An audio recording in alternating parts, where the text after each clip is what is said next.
कुंभ के दौरान प्रयागराज के संगम घाट पर भारी भीड़ थी।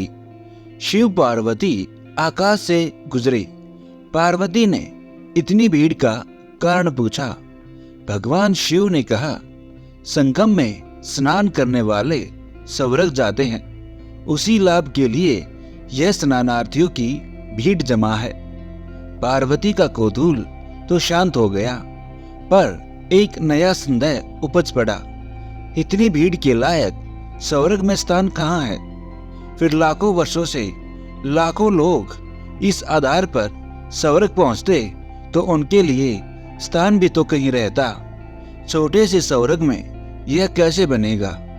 भगवती ने अपना नया संदेह प्रकट किया और समाधान चाहा।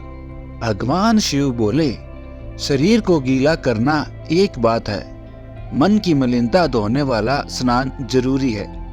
मन को धोने वाले ही स्वर्ग जाते हैं।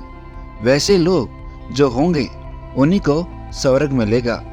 वीडियो में आगे जाने से पहले कृपया करके इस वीडियो को लाइक और हमारे इस चैनल को सब्सक्राइब जरूर करें। माँ पार्वती का संदेह घटा नहीं, बढ़ गया।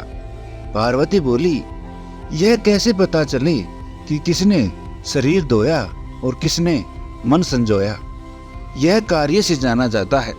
शिवजी ने इस उत्तर में भी समाधान न होते देखकर प्रत्यक्ष उदाहरण से लक्ष्य समझाने का प्रयत्न किया। मार्ग में भगवान शिव कुरूप कोढ़ी बनकर बैठ गए।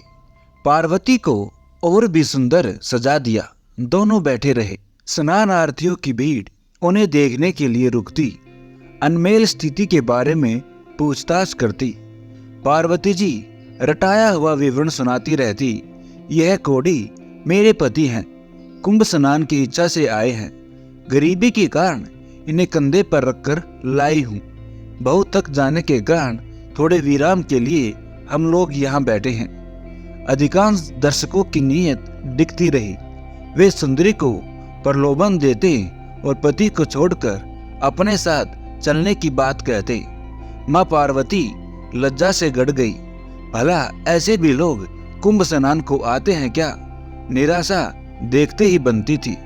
संध्या हो चली, तभी एक आदमी भगवान शिव और माँ पार्वती के पास आया और उनकी बातें सुनी। उनकी बातें सुनकर उसकी आंखों से आंसू बहने लगे। सहायता का प्रस्ताव किया और कोढ़ी को कंधे पर लादकर संगम तट तक पहुंचाया। जो सत्तू साथ में था उसमें से उन दोनों को भी खिलाया। साथ ही सुंदरी को बार बार नमन करते हुए कहा, आप जैसी देवियां ही इस धरती की स्तंभ है। धन्य है आप जो इस प्रकार अपना धर्म निभा रही हैं। प्रयोजन पूरा हुआ। शिव पार्वती उठे और कैलाश की ओर चले गए। रास्ते में कहा, पार्वती, इतनों में एक ही व्यक्ति ऐसा था जिसने मन धोया और स्वर्ग का रास्ता बनाया।